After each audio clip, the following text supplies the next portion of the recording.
Hello class 12th, how are you. उम्मीद करता हूँ आप लोग सब अच्छे होंगे। लास्ट टाइम हमने न्यूक्लियस को स्टार्ट कर दिया था और न्यूक्लियस के साइज़ को, न्यूक्लियर की डेंसिटी को, इन सब को देखा था, ठीक है। फिर बात की थी आइसोटोप, आइसोटोन, आइसोबार की, ठीक है। उससे पहले एक टॉपिक मैं नहीं कर पाया, उसको आप देख लेना, that is limitation of Bohr model, ठीक है। आपको पता है कि बोहर मॉडल आपका सिर्फ वैलिड किसके लिए था, हाइड्रोजन के लिए, उसके बाद वाले एलिमेंट के लिए वो वैलिड नहीं था। और एक दो और लिमिटेशन होगी, उसको आप देख लेना, अगर कोई प्रॉब्लम है तो पूछ लेना, ठीक है। आज हम डिस्कस करेंगे क्या, mass energy relationship and concept of binding energy and mass defect. Clear है। देखो ये चीज़ आपको बचपन से ही पता है, मास एनर्जी रिलेशनशिप ये किसने दी थी, आइंस्टीन भाई साहब ने दी थी, E=mc²। ठीक है कि नहीं बात आपको। ये कहते हैं कि अगर किसी ऑब्जेक्ट से कुछ मास डिसअपीयर होता है, लेट मास m, ये कोई ऑब्जेक्ट था, उससे m मास डिसअपीयर हुआ तो उसके कोरोस्पोंडिंग यहाँ पर E एनर्जी क्या हो जाएगी, डेवलप हो जाएगी। जैसे आप समझे एक कोयले का टुकड़ा ले और उसको हम जलाते हैं, ठीक है, जलाते हैं तो देखो इसका मास m है, लेकिन बाद में इसके पास यहाँ पर सिर्फ राख ऐश ऐश बचती है, उसका मास उतना नहीं होता जितना इस कोयले का था। ठीक है कि नहीं बात आपको। तो इनके बीच में जो डिफरेंस है, मान लो ये m' आपके पास राख है, तो m माइनस m' ये मास क्या हो गया, डिसअपीयर हो गया, और उसी के कोरोस्पोंडिंग आपको क्या मिली है, एनर्जी मिली है। सिंपल सी बात है, E=mc²। अगर m मास डिसअपीयर होगा तो E energy that will be equal to mc², जितनी एनर्जी आपको अवेलेबल हो जाएगी। क्लियर है बात आपको, ठीक है। अब बात करते हैं बाइंडिंग एनर्जी की एंड मास डिफेक्ट की। अच्छा, इसको एक एग्जांपल से करते हैं, क्लियर ज़्यादा अच्छा होगा। लेट कार्बन का एग्जांपल ले लेता हूँ, कार्बन का C612। इस कॉन्सेप्ट को एक एग्जांपल से समझते हैं। अब अगर इसमें देखो तो नंबर ऑफ प्रोटॉन कितने हैं, 6 है, नंबर ऑफ इलेक्ट्रॉन भी 6 है, एंड नंबर ऑफ न्यूट्रॉन वो भी 6 हैं। 12 - 6 करोगे तो वो भी 6 हैं। ठीक है कि नहीं बात आपको। अब अगर इसका स्ट्रक्चर बनाएं तो कुछ होगा कि 6 न्यूट्रॉन अंदर हैं और 6 प्रोटॉन अंदर हैं न्यूक्लियस के, और बाहर 6 इलेक्ट्रॉन घूम रहे हैं। यही तो होगा इसका एटॉमिक स्ट्रक्चर, ठीक है। हालांकि वो आपकी शेल्स होंगे, उनमें अलग अलग तरीके से घूमेंगे, वो बात अलग है, मैंने कंबाइनली दिखा दिया है, ठीक है। बात न्यूक्लियस की होगी यहाँ पर। तो देखो बेटा, यहाँ पर पॉजिटिव चार्ज है ना, पॉजिटिव। ये न्यूट्रॉन तो चलो दुखी नहीं करेंगे, लेकिन ये 6 प्रोटॉन जिसके ऊपर क्या है, पॉजिटिव चार्ज, ये एक दूसरे को रिपेल करने चाहिए थे। अपने न्यूट्रॉन तो साइड में है, ये एक दूसरे को क्या करने चाहिए थे, रिपेल करने चाहिए थे, बावजूद इसके ये इकट्ठे होकर एक जगह रह रहे हैं न्यूक्लियस में, ठीक है। तो आइंस्टीन के दिमाग में आया कि ये इकट्ठे रह ही क्यों रहे हैं, क्या वजह है, ठीक है, इकट्ठे क्यों रह रहे हैं, क्या वजह है, उसको वो जानना चाहता था। और जो आंसर आया वही हम कॉन्सेप्ट के रूप में पढ़ रहे हैं, ठीक है। देखो आइंस्टीन ने देखा कि जो न्यूक्लियस होता है वो लो एनर्जी स्टेट पर होता है। किस पर होता है, लो एनर्जी स्टेट पर।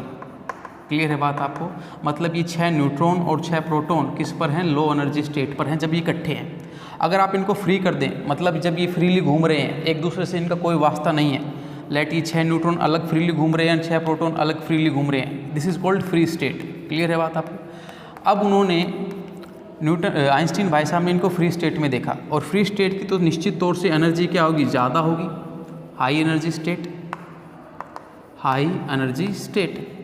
क्लियर है बात आपको, इनकी एनर्जी क्या है, हाई है। तो अल्टीमेटली आप कह सकते हो कि आप हाई एनर्जी से कहाँ पर आ रहे हो, लो एनर्जी में आ रहे हो, जब आप कंबाइन हो रहे हो, जब आप न्यूक्लियस को फॉर्म कर रहे हो। अच्छा, ये अगर आपको डाउट है कि इसकी एनर्जी हाई क्यों है, इसको एक जनरल सेंस से भी समझ सकते हो। देखो लो एनर्जी स्टेट में इकट्ठे होकर रहना, ये संयुक्त परिवार है, ठीक है कि नहीं बात आपको। संयुक्त परिवार में आप ज़्यादा अपनी मनमानी नहीं कर सकते, वहाँ पर नियम कायदे कानून होते हैं।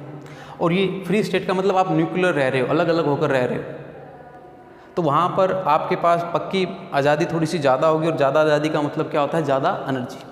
क्लियर है कि नहीं बात आपको। तो आप इसको जनरल सेंस से भी समझ सकते हो। तो ये हाई एनर्जी स्टेट है और ये क्या है, लो एनर्जी स्टेट है। तो आइंस्टीन ने सोचा अगर ये इकट्ठे हो रहे हैं तो पक्का एनर्जी को लूज़ कर रहे होंगे, एनर्जी को क्या कर रहे होंगे, लूज़ कर रहे होंगे। भाई हाइयर एनर्जी स्टेट से लो एनर्जी स्टेट में जाना है तो एनर्जी को क्या करना पड़ेगा, लूज़ करना पड़ेगा, ठीक है। अब ये एनर्जी को लूज़ कैसे कर रहे हैं, उसके लिए आइंस्टीन ने और एक्सपेरिमेंट किए। तो एक्सपेरिमेंट करने पर पाया कि अगर मैं इनका फ्री स्टेट में मास निकालूं, मास ऑन फ्री स्टेट, उसको मैं mf से डिनोट कर रहा हूँ, इन सभी का, इन 12 जो पार्टिकल्स हैं इनका मास किससे लिख रहा हूँ मैं, mf से, इन फ्री स्टेट। और जब मैं इस न्यूक्लियस का मास निकालूं, ठीक है, that is mass of nucleus, तो मैं देखता हूं कि मास इन फ्री स्टेट स्लाइटली ज़्यादा होता है मास इन न्यूक्लियस से। मतलब 6 न्यूट्रॉन और 6 प्रोटॉन को आप फ्री स्टेट में मेज़र करें मास, उसका मास mf है, और जब वो इकट्ठे हैं तो उसका मास mn है। और ये चीज़ आपको देखने को मिलेगी कि फ्री स्टेट का मास थोड़ा सा अधिक है एज़ कम्पेयर टू न्यूक्लियस के मास थे। तो अब आपके चेहरे पर हंसी आ जानी चाहिए, कॉन्सेप्ट समझ में आ जाना चाहिए कि जो मास यहाँ से गायब हुआ है ना, यहाँ से इस लोकेशन से इस लोकेशन आने पर जो मास गायब हुआ है that is delta m, mass in free state minus mass in location. अगर मैं उसको c से मल्टीप्लाई करूं तो जो एनर्जी मिलेगी ना वो ये एनर्जी लूज़ करेगा, है ना। जो मास डिफेक्ट है, जो मास कम हुआ है, अगर उसको c से मल्टीप्लाई कर दो आप, तो वही एनर्जी को यहाँ से यहाँ आने पर आप लूज़ करने वाले हो। क्लियर है बात आपको। और ये एनर्जी जो लूज़ हुई उसी की वजह से ये इकट्ठे हो पाए। समझ आई बात आपको, है ना। अगर ये एनर्जी लूज़ करते नहीं तो इकट्ठे होते ही नहीं। तो ये एनर्जी लूज़ की और ये इकट्ठे हो गए। तो जो एनर्जी लूज़ करने पर इकट्ठे हुए उसे क्या बोलते हैं, बाइंडिंग एनर्जी बोलते हैं। क्लियर है बात आपको। और इस चीज़ को क्या बोलते हैं, मास डिफेक्ट बोलते हैं। क्लियर है कि नहीं बात आपको। इस चीज़ को क्या बोलते हैं, मास डिफेक्ट। क्लियर है। जो एनर्जी क्रॉसपोंड है इनके बाइंड होने के लिए उसको क्या बोलते हैं, इसी चीज़ को क्या बोल सकता हूँ मैं, बाइंडिंग एनर्जी। हाँ के ना, दिस इज बाइंडिंग एनर्जी। समझ आई बात। कॉन्सेप्ट ये है बेटा रियलिटी में। अगर मैं कोई भी एक एलिमेंट लूँ, देखिए अब मैं आपको समझा रहा हूँ, रियलिटी में कोई भी एक एलिमेंट लूँ मैं x z a, तो आपको पता है कि न्यूट्रॉन्स कितने हैं इसमें, न्यूट्रॉन्स हैं a माइनस z, है ना, नंबर ऑफ न्यूट्रॉन्स। और नंबर ऑफ प्रोटॉन्स कितने हैं, बोलो भाई, z है यार, ठीक है।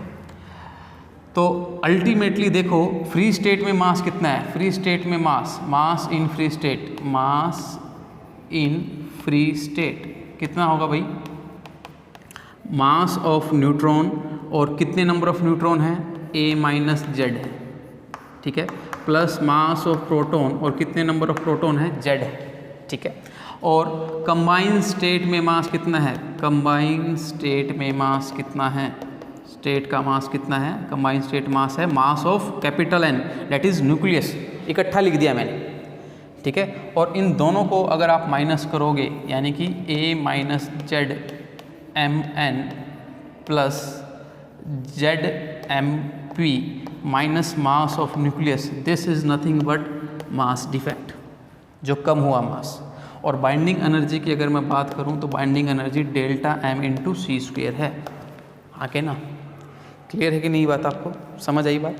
तो ये चीज़ आपको समझ में आ गई हो गई, ठीक है। अब देखो इस चीज़ को उल्टा भी पढ़ा जा सकता है, बाइंडिंग एनर्जी को उल्टा भी पढ़ा जा सकता है। बाइंडिंग एनर्जी क्या है, फ्री स्टेट से जब इकट्ठे हुए तो कितनी एनर्जी को रिलीज़ किया, आके ना, आगे ना, फ्री स्टेट से जब ये इकट्ठे हुए तो कितनी एनर्जी को रिलीज़ किया, इसी को क्या बोलते हैं, बाइंडिंग एनर्जी बोलते हैं। इसका उल्टा भी बोल सकता हूँ, अगर जो कंबाइन है और उनको मेरे को फ्री करना है तो मेरे को इतनी ही एनर्जी देनी पड़ेगी, यस और नो, दैट इज़ जो कि क्रॉसपोंडिंग है बाइंडिंग एनर्जी के। इकट्ठे से अगर मेरे को इसको फ्री करना है तो मेरे को जितनी एनर्जी देनी पड़ी वो इसी के क्रॉसपोंड होगी। भाई यहाँ से यहाँ आने पर इतनी एनर्जी रिलीज, तो यहाँ से यहाँ जाने पर इतनी एनर्जी ही तो देनी पड़ेगी। और इस तरीके से बाइंडिंग एनर्जी को एक्चुअली डिफाइन किया गया है। उन्होंने बोला है कि जो न्यूक्लियस के अंदर जो आपके पार्टिकल्स है उनको इनफाइनाइट तक ले जाने के लिए, उनको एक दूसरे से दूर इनफाइनाइट तक ले जाने के लिए जितनी एनर्जी आपको देनी पड़ी उसी को क्या बोलते हैं, बाइंडिंग एनर्जी बोलते हैं, ठीक है। बस उन्होंने यहाँ उल्टा उसको डिफाइन किया है। रियलिटी ये है लेकिन डिफाइन करने का तरीका क्या है, उल्टा है। वो आसान है कि न्यूक्लियस को आपको है आपके पास और उसके पार्टिकल्स को आपको दूर दूर ले जाना है, तो कितना आपको वर्क डन करना पड़ा, कितनी आपको एनर्जी देनी पड़ी, that is corresponding to the binding energy. यही आपको डेफिनेशन किसमें मिलने वाली है, बुक में मिलने वाली है। क्लियर है बात। बाइंडिंग एनर्जी के ऊपर क्वेश्चन करने से पहले आपको एक छोटा सा कॉन्सेप्ट और समझना पड़ेगा, that is relation between one atomic mass unit and mega electron volt. Clear है बात आप। वन एटॉमिक मास यूनिट क्या होती है, जस्ट आप समझिए कि एक प्रोटॉन का मास, उसको क्या बोलते हैं, वन एटॉमिक मास यूनिट। क्योंकि न्यूक्लियस के लिए सबसे कम मास किसका होता है, सबसे बेसिक यूनिट किसकी होती है, आपकी प्रोटॉन के मास की होती है। क्लियर है बात आपको। तो 1 AMU, ठीक है, इज़ नथिंग बट 1.6 इंटू 10 की पावर -27 kg। क्लियर है बात आपको, समझ आई बात, ठीक है। जो बेसिक यूनिट है एटॉमिक मास यूनिट की वो क्या है, एक प्रोटॉन का मास, और उसी को AMU बोलते हैं। अगर ये एक प्रोटॉन पूरा का पूरा एनर्जी में कन्वर्ट हो according to the Einstein equation E = mc², तो कितनी एनर्जी को रिलीज करेगा, चलिए वो निकालते हैं। तो 1.6 इंटू 10 की पावर -27 इंटू 3 इंटू 10 की पावर 8 का स्क्वायर, इसको सोल्व कर लेंगे, ये आपका आ जाएगा जूल में। और मैंने आपको बता रखा है कि अगर आप 1.6 इंटू 10 की पावर -19 से उसको डिवाइड करते हैं तो फिर वो किस में कन्वर्ट हो जाएगा, इलेक्ट्रॉन वोल्ट में। जब आप इसको सोल्व करेंगे तो ये तकरीबन आता है 931.5 मेगा इलेक्ट्रॉन वोल्ट, ठीक है, जिसको हम 931 भी ले लेते हैं। क्लियर है कि नहीं बात आपको, ठीक है। तो कहीं पर भी आपको नज़र आए कि एक AMU को इसमें कन्वर्ट करें तो एक AMU किसके बराबर होता है, 931 मेगा इलेक्ट्रॉन वोल्ट। मतलब एक प्रोटॉन खुद को कंज्यूम कर इतनी एनर्जी को प्रोड्यूस कर सकता है। क्लियर है बात आपको। अब कुछ क्वेश्चन लेता हूँ बेटा, जिससे आपका कॉन्सेप्ट क्या हो जाए, क्लियर हो जाए। बिल्कुल बेसिक क्वेश्चन इसके ऊपर आते हैं, उसमें आपको बस थोड़ा सा सब्ट्रैक्शन और मल्टीप्लिकेशन वगैरह का ध्यान रखना होता है। क्लियर है बात आपको। चलिए एक क्वेश्चन ले लेता हूँ मैं आपको, ताकि आपको कॉन्सेप्ट क्लियर हो।